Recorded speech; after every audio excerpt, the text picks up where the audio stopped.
Hi everyone, my name is Steph. This is the Novelty Corner and welcome back to my channel. Today I have a books beside my bed video for you where I wrap up the last 7 days worth of reading, and this has been a bit of an oddball week for me. I've still been reading, but I have been fairly flat out with a whole lot of work-related things and family things, so I've not been gravitating towards my usual sort of reading. I had a book club book, I had a new release book, and then I had all of the kids review titles that I just haven't had a chance to get to this month. So this is predominantly going to be kids and junior fiction heavy just for this week, and they will also have separate videos up on Little Bookish Teacher as well, because that's just how everything panned out this week. Before we do dive into the reviews though, I do want to give a huge shout out and thanks to people who have donated to my MS Readathon fundraiser page this month. I know we still have about a week left when this video goes up. The readathon goes until the end of August, but I do want to shout out people who have donated because we have raised just over $200. So a huge thank you to Dory, JB,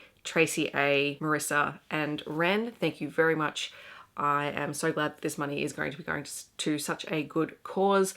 If you would like to donate, I will leave the link down below, so you can definitely still go over there. There's heaps of time to do that. It's been really fun this month, and I'm hoping I can join in regularly and maybe next year do a little bit more on my page. It's just unfortunate that I got sick right in the middle of it, but I have hit all of my goals, including my target fundraiser and also the books that I was planning on, number of books I was planning on reading. So good job, team. All right, so starting off with the kids review titles, the first book that I have to talk about is Baby Day by Jane Godwin, Davina Bell, and Freya Blackwood, who are a dynamite team. I mean, just look at this book. This is a board book.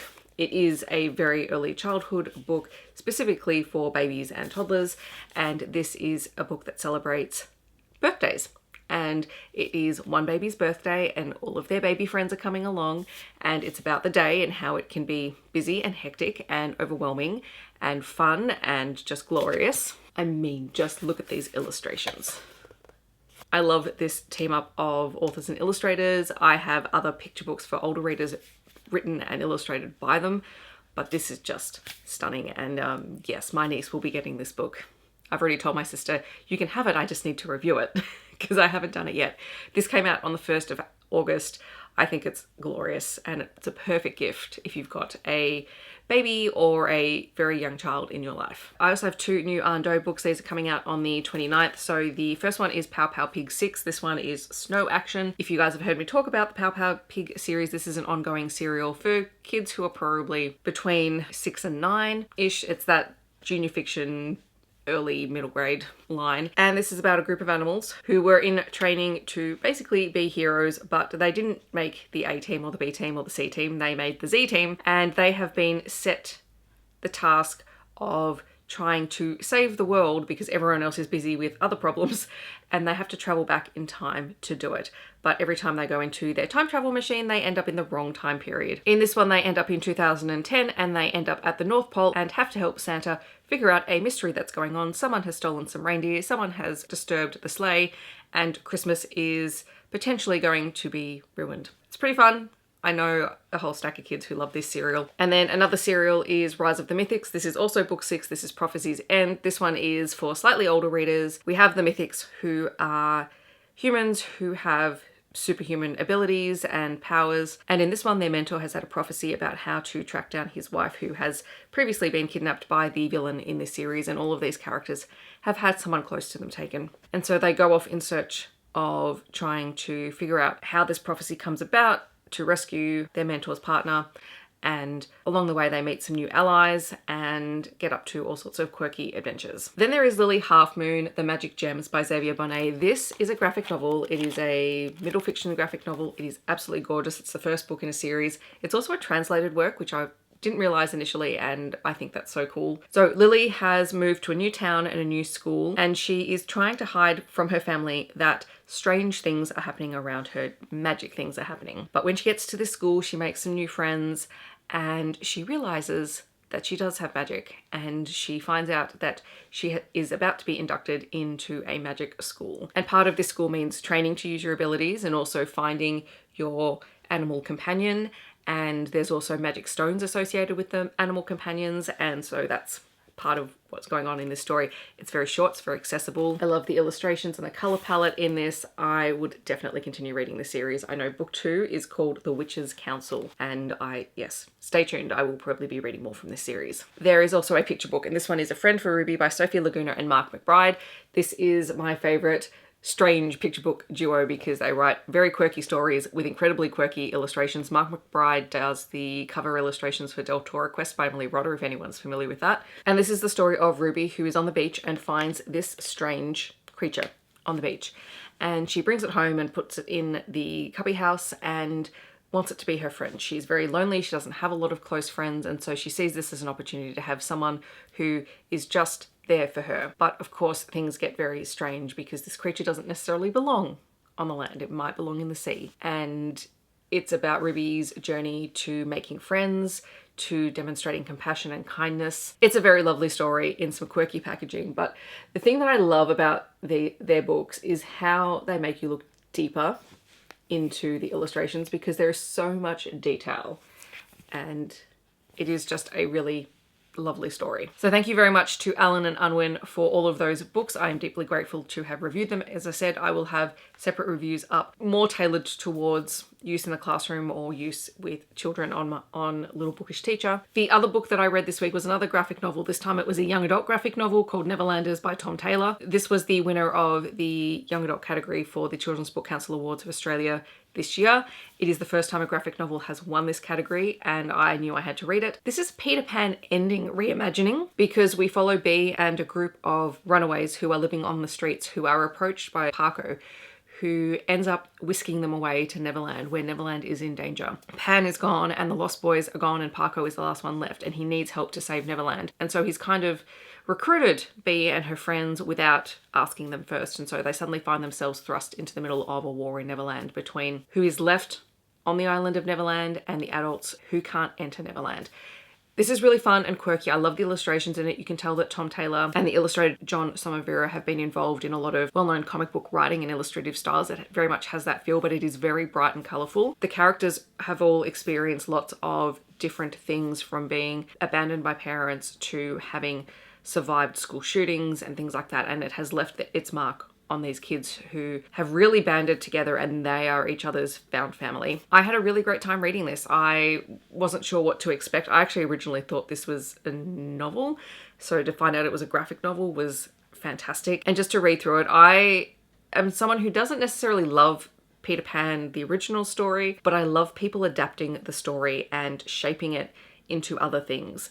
And I'm glad to have read this one and can add it to my Peter Pan retelling collection because it was just a really entertaining time. Then I read On the Edge by Ilona Andrews. This is for the upcoming live show, which actually will have already have happened by the time this video goes live. It is in fact happening in about an hour and a half after I film this video, so I'm clearly very organized. This is a reread for me, but I honestly did not remember very much about it. There are certain scenes, and I'll probably talk about them in the live show, that stood out more in my memory than others.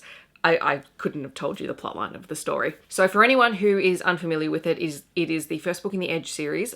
Each book follows a different couple. It sort of leans more into the paranormal romance side than urban fantasy because you are getting one romance throughout the course of the book. And in this one, we are following Rose, who is raising her two younger brothers, George and Jack. They live in the Edge, which is this borderland between the weird, which is like a very magic-drenched world, and the broken, which is Earth. And in these worlds, if you live in the Edge and you have too much magic, you can't cross over into the broken.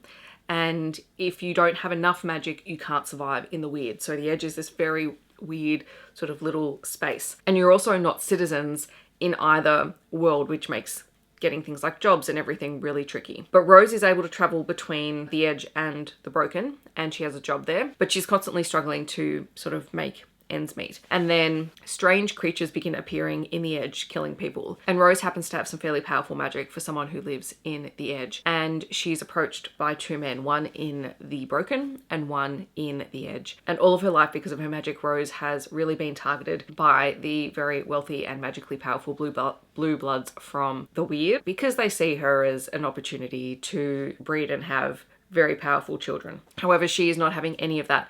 And so when Declan turns up and intent on whisking her away, she ends up striking a deal with him where he has to pass 3 challenges, and she tries to make them fairly difficult.